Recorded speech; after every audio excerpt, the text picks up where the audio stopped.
ఐటీలో ఎంట్రీ కావాలా? Trainee software engineer గా అజా కోడింగ్ ట్యూటర్ లో 2 వీక్స్ ట్రయల్ పీరియడ్ లో వెంటనే చేరండి. Welcome to Suman TV. Allu Arjun bail రద్దుకు అవకాశాలు ఉన్నాయా? ఇప్పుడు సోషల్ మీడియాలో కావచ్చు, డిజిటల్ మీడియాలో కావచ్చు, బయట కావచ్చు, ఇదే చర్చ జరుగుతోంది. ఎందుకంటే అల్లు అర్జున్కి మధ్యంతర బెయిల్ వచ్చింది సంధ్యా థియేటర్ విషయంలో. మళ్ళీ పోలీసులు బెయిల్ రద్దు కోసం కోర్టుకు వెళ్లే అవకాశాలు కనిపిస్తున్నాయి. నిజానికి బెయిల్ రద్దు అవ్వడానికి ఉన్న అవకాశాలేని ఈ అంశాలన్నింటిపై మనతో మాట్లాడడానికి retired police officer, senior investigation officer Reddanna గారు స్టూడియోలో ఉన్నారు. రెడ్డన్న గారు నమస్కారం. నమస్కారం సార్, అల్లు అర్జున్కి మధ్యంతర బెయిల్ ఇచ్చారు సంధ్యా థియేటర్ తొక్కిసలాట విషయంలో. సో ఈ మధ్యంతర బెయిల్ పైన మళ్ళీ పోలీసులు అప్పీల్కి వెళ్ళే అవకాశం ఉందా రద్దు చేయమని? పోలీసులు అనుకుంటే డెఫినెట్గా పోతారు. పోయి ఇప్పుడు సింగిల్ జడ్జి ఇస్తే డివిజనల్ బెంచ్కి రివిజన్ పిటిషన్ వేస్తారు. ఓకే, వాళ్ళు అనుకోవాలి.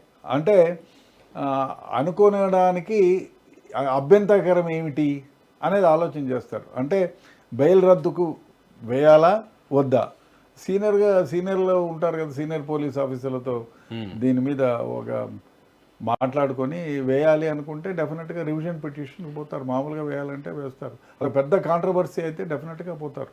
ఓకే, లేకపోతే ఎందుకులే అనవసరంగా ఎట్లా ఛార్జ్షీట్ వేస్తాం కదా అనే దాంట్లో వదిలేయవచ్చు. సరే, కానీ ఇక్కడ మీకు ఒక విషయాన్ని మనం అబ్జర్వ్ చేయొచ్చు. అల్లు అర్జున్ లేటెస్ట్గా పెట్టిన ప్రెస్ మీట్లో, ఆఫ్టర్ అసెంబ్లీ సమావేశం తర్వాత పెట్టిన ప్రెస్ మీట్లో తప్పు పోలీసులదే అనే విధంగా మాట్లాడారు. 3 పాయింట్లు. ఒకటి మీకు తెలుసు, ఒకటి పోలీసులు పర్మిషన్ ఉన్న విషయం నాకు చెప్పలేదు, సంధ్యా థియేటర్ వాళ్ళు చెప్పలేదు, పోలీసులు నన్ను రావద్దని ఎక్కడ చెప్పలేదు. రెండో పాయింట్ వచ్చేసి నేను సినిమా చూస్తుంటే నన్ను పొమ్మని నా దగ్గరికి ఏ పోలీస్ ఆఫీసర్ రాలేదు. ఈ విషయాలు చెప్తూ వచ్చాడు. ఇదంతా రాంగ్ ఇన్ఫర్మేషన్ గవర్నమెంట్కి ఇస్తున్నారంటే పోలీసుల మీదనే అబాండం వేశారు. నేను పోలీసులు కూడా ఆ విషయాన్ని పైన క్లారిటీ ఇచ్చారు. సో ఇవన్నీ సాక్ష్యాలను ప్రభావితం చేయడం కానీ లేకపోతే తారుమారు చేయడం కానీ కిందకి రాదా? ఎందుకంటే ఆయన ఇప్పుడు డిఫెన్స్ కింద ఆయన చెప్పుకున్నాడు, అంత మాత్రాన తారుమారు చేసినట్టు కాదు. కానీ బట్ ఆయన చెప్పినంత మాత్రాన పోలీస్ ఆఫీసర్లు చెప్పలేదనేటువంటిది ఎట్లా ఉంటుంది? ఇప్పుడు స్వయాన డీసీపీ గారే, నేను సివి ఆనంద్ గారు కండక్ట్ చేసింది చూశాను, మామూలుగా చూడని ఇటువంటివి. సో చూస్తే ఆయన రాజు అనే ఇన్స్పెక్టరు, ఆ ఏసీపీ గారు, ఆ డీసీపీ గారు మాట్లాడే దాన్ని బట్టి డెఫినెట్గా దే వెంట్ దేర్. వాళ్ళు ఎవరో ఈ మధ్యకాలంలో ఈ వ్యవహారం ఒకటి అయింది. ఇప్పుడు ఈ బౌన్సర్లు ఎవరైతే ఉన్నారో వాళ్ళు డైరెక్టర్ జనరల్ ఆఫ్ పోలీస్ కంటే పెద్ద పవర్ఫుల్ అన్నట్టు బిహేవ్ చేస్తారు. ఆ సీన్ దీస్ చాలా సందర్భాల్లో చూశాను. ఈ బౌన్సర్లను ఎవరు పెట్టుకుంటారో వాళ్ళ వల్లే చాలామంది పెద్దవాళ్ళు జైలుకు పోయే పరిస్థితులు ఏర్పడతాయేమో అనుకుంటున్నాను నేను. చాలా సందర్భాల్లో ఇది జరిగింది. చాలా సందర్భాల్లో వాళ్ళ వల్లే చెడ్డ పేరు వచ్చి ఇబ్బందులు పడిన సందర్భాలు కూడా ఉన్నాయి. బౌన్సర్లు ఎందుకు? మిమ్మల్ని ఎవరు అటాక్ కాకుండా కాపాడడానికి. అంతేగాని వాడు రెగ్యులరు బయట వాళ్ళని నిన్ను ప్రొటెక్ట్ చేయకముందే, వాళ్ళు ఏమీ అనకముందే పక్కన కొట్టమనో, తోయమనో, సంపమనో అని కాదు కదా. ఇప్పుడు బౌన్సర్లని ఇప్పుడు డెఫినెట్గా ఈ వీడియోలు చూసిన తర్వాత బౌన్సర్లు తోస్తే కింద పడి చేసింటే వాళ్ళ దగ్గర స్టేట్మెంట్ రికార్డ్ చేసి దే హర్టెడ్ మీ, వాళ్ళపైన కూడా ఛార్జ్షీట్ వేయచ్చు. కాబట్టి బౌన్సర్లను ఎవరైతే పెట్టుకుంటారో వాళ్ళు ఆ వ్యక్తిని రక్షించడానికి పెట్టుకున్నారు, కానీ ఇతర వ్యక్తిని శిక్షించడానికి కాదు కదా. అందరూ గుర్తించాల్సిన విషయం అది. స్టేటస్ కాదు. పెళ్లిళ్ళలో కూడా ఈ మధ్య చూస్తున్నాం, బౌన్సర్లను పెడుతున్నారు. దరిద్రమైన వ్యవహారం అండి అది. మనోళ్ళు చెప్పాలా, ఇటువైపు వద్దు, ఆ పక్కన ఎవరైనా మామూలుగా ఉండే ఒక వ్యక్తితో చెప్పించాలా. పెళ్లిళ్ళల్లో కూడా బౌన్సర్లు పెట్టే సాంప్రదాయాన్ని తీసుకొచ్చారు. డెఫినెట్గా ఇప్పుడు ఈ బౌన్సర్, నేను సింపుల్ ఎగ్జాంపుల్ చెప్తా. మీరు పెద్ద ఎవరో సెలబ్రిటీనో లేకపోతే పేరున్న వ్యక్తి అనుకో, మీరు బౌన్సర్లు, ముసలామ వెనకాల ఉంటుంది, వయసోడు ఎక్కువ ఉంటాడు, అత్యుత్సాహంతో ముందు వస్తే వీడు తోస్తే వెనకలున్న ఆమె పడి తలకు దెబ్బ తగిలి చచ్చిపోయింది అనుకో, ఎవరు రెస్పాన్సిబుల్? విఐపిని జరిగింది ఆల్మోస్ట్ అదే. విఐపిని బొక్క పెడతారు అక్కడ. ఎందుకంటే he's also part. Why? Because of his bouncer came there, he pushed him, కింద పడిపోయినారు. కాబట్టి ఎవరైనా బౌన్సర్లను పెట్టుకున్న వాళ్ళు ఒకటి గుర్తించాలా, వాళ్ళకి చెప్పాలా, అయ్యా పొలైట్గా ఉండండి, కొంచెం ఇదిగా ఉండి చెప్పండి, చేతులు అడ్డం పెట్టండి, పోవద్దు రావద్దని చెప్పండి, నోటితో చెప్పండి. తోయడం ఏంటి, పొడవడం ఏంటి? తప్పు కదా. మిస్బిహేవ్ చేయడం ఏంటి అమ్మాయిలతో? చాలా సందర్భాల్లో ఇటేస్ జరిగింది. కాబట్టి డెఫినెట్గా ఎవరైనా బౌన్సర్లను పెట్టుకుంటే వాళ్ళు ట్రైన్డా? Have they trained? కాదు. ఏదో మజల్ పెంచుకున్నారని వాళ్ళకి ఏమైనా స్పెషల్ గుర్తింపు కానీ సర్టిఫికేట్ కానీ ఉందా సార్? ఏమీ లేదు. మామూలుగా అయితే కొన్ని సెక్యూరిటీ ఏజెన్సీస్ పెట్టుకుంటారు, వాళ్ళు పోలీసులు పర్మిషన్ తీసుకుంటారు. వాళ్ళు ట్రైనింగ్ ఇచ్చి సచ్చింది ఎక్కడ ఉంటుంది? They have to be trained కదా. జనసమూహంలో ఏ విధంగా ప్రవర్తించాలని వాళ్ళ బాధ్యత ఏమిటి? వచ్చిన వ్యక్తిని కాపాడడం వరకే. అంతేగాని వాడిని కాపాడడం కోసం ఇతర వాళ్ళని చంపితే ఎట్లా? అట్లా కాదు కదా. సో ఇది గమనించాలి, గుర్తించాలి. కాబట్టి ఈ బౌన్సర్లకు స్పెషల్గా చెప్పాలి, వాళ్ళకు they should be polite at the same time firm. అంతేగాని నేను బౌన్సర్లు అని చెప్పి వచ్చిన వాళ్ళ కింద పడేస్తే అంతే ఎట్లా, తప్పు కదా అది.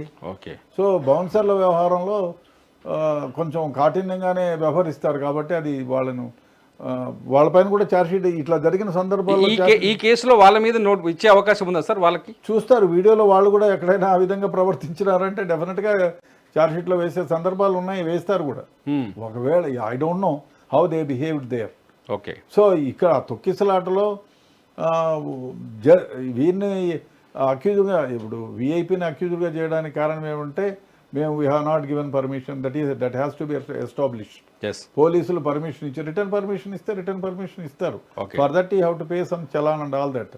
అదేవిధంగా వాళ్ళు జీడీ ఎంట్రీ వేసి ఉంటారు గ్యారంటీగా. ఎవరైనా ఇట్లా ఫలానా బందోబస్తు పోవాలంటే they have to write GD entry, అది ఉంటుంది. Without permission so and so is coming, we are going there to protect him అని ఏదో రాసి ఉంటారు. పాస్పోర్ట్లు ఇచ్చుంటారు, అవన్నిట్లో ఉంటాయి. కాబట్టి అది పర్మిషన్ ఉందా లేదా అనేది పోలీసులే పర్మిషన్ ఇవ్వలేదు అంటే థియేటర్ ఓనర్కి పర్మిషన్ ఇస్తే రిటర్న్ పర్మిషన్ వాళ్ళు లెటర్ తెచ్చుకోవాలి. ఇప్పుడు క్రాకర్స్ దుకాణం పెట్టుకుంటారండి, పర్మిషన్కి అప్లై చేస్తే నువ్వు పెట్టుకోమనో వద్దనో చెప్తారు, ఆ లెటర్ ఉంటేనే వాడు పెట్టుకోవాలి. ఓకే. కాబట్టి ఇచ్చారని పర్మిషన్ ఇచ్చి ఉంటే డెఫినెట్గా లెటర్ ఉండాలి కదా. ఈ కేసులో సంధ్యా థియేటర్ ఎటువంటి కాన్సిక్వెన్సెస్ ఎదుర్కొనే అవకాశం ఉంది సార్? డెఫినెట్గా పర్మిషన్ లేకుండా ఇట్లాంటి కండక్ట్ చేస్తానంటే there is every possibility of cancelling the licence also. Of course cancel చేసినా he has every right to go to the court. Okay. వాడు కోర్టుకు వెళ్ళి వారు ఛాలెంజ్ చేయొచ్చు, పోలీసులు అనవసరంగా నా థియేటర్ దీన్ని క్యాన్సిలేషన్ చేశారనో లేకపోతే భద్రత పాటించలేదని చేశారనో ఆయన హైకోర్టుకు పోవచ్చు, సుప్రీంకోర్టుకు పోవచ్చు. అల్టిమేట్లీ పోలీసులు అదే రాజ్యం కాదు కదా. There is a judiciary system is there. అందరు మీరైనా నేనైనా పోలీసులైనా వాళ్ళు జ్యుడిషియరీకి డెఫినెట్గా తలవంచాల్సిందే. వీఆర్ ఆల్ గవర్న్ బై చట్టం కదండి. అవును సార్. రాజ్యాంగాన్ని మనం గౌరవించాలి, రాజ్యాంగంలోని చట్టాలను మనం గౌరవించాలి. విఐపికైనా మీకైనా నాకైనా చట్టమే. Okay sir. ఇప్పుడు ఈ కేసులో, అల్లు అర్జున్ కేసులో పోలీసులు ఒకవేళ కోర్టుకి వెళ్తే ఏ బేసిస్లో వెళ్ళే అవకాశం లేదు? ఛార్జ్షీట్లో రాస్తారు క్లియర్ కట్గా. ఓకే. మేము వద్దంటే వచ్చినారనో లేకపోతే ఈ విధంగా తొక్కిసలాట జరిగిందనో ఆయనకి ఇప్పుడు ఛార్జ్షీట్లో A11 ఏమో A11 అంటే మిగతా వాళ్ళందరినీ కూడా మరి ఆ బేసిస్ పైన A11 అంటే ఆయన పైన ఛార్జ్షీట్ ఇస్తారు, అలిగేషన్స్, ఎవిడెన్సెస్ ఉంటాయి. ఓకే. అదంతా చేస్తారు. ఓకే. ఇప్పుడు అల్లు అర్జున్కి సంబంధించిన కొన్ని వీడియోలు ఇతను కాదు అన్నారు కదా, ఆ వీడియోలన్నీ పోలీసులు బయటికి కొంచెం రిలీజ్ చేస్తున్నారు, ఆధారాలు ఉన్నాయి, వీడియో ప్రూఫ్స్ ఉన్నాయని చెప్పేసి. ఇవన్నీ రేపు పొద్దున కోర్టులో అల్లు అర్జున్కి సమస్యగా మారే అవకాశం లేదు సార్? ఇప్పుడు ఎవిడెన్స్ ఉంటే డెఫినెట్గా కొంచెం కష్టమే కదా. సో ఇప్పుడు మీరు మర్డర్ చేయలేదంటారు, మీకు కత్తి పట్టుకున్నట్టు, కత్తి కొన్నట్టు, కత్తి పొడిచినట్టు, తర్వాత మీ ఏలు ముద్రలు అన్నీ ఉన్న తర్వాత మీరు డినైట్ చేస్తే ప్రయోజనం ఏముంది? There is an evidence, concrete evidence ఉంటే.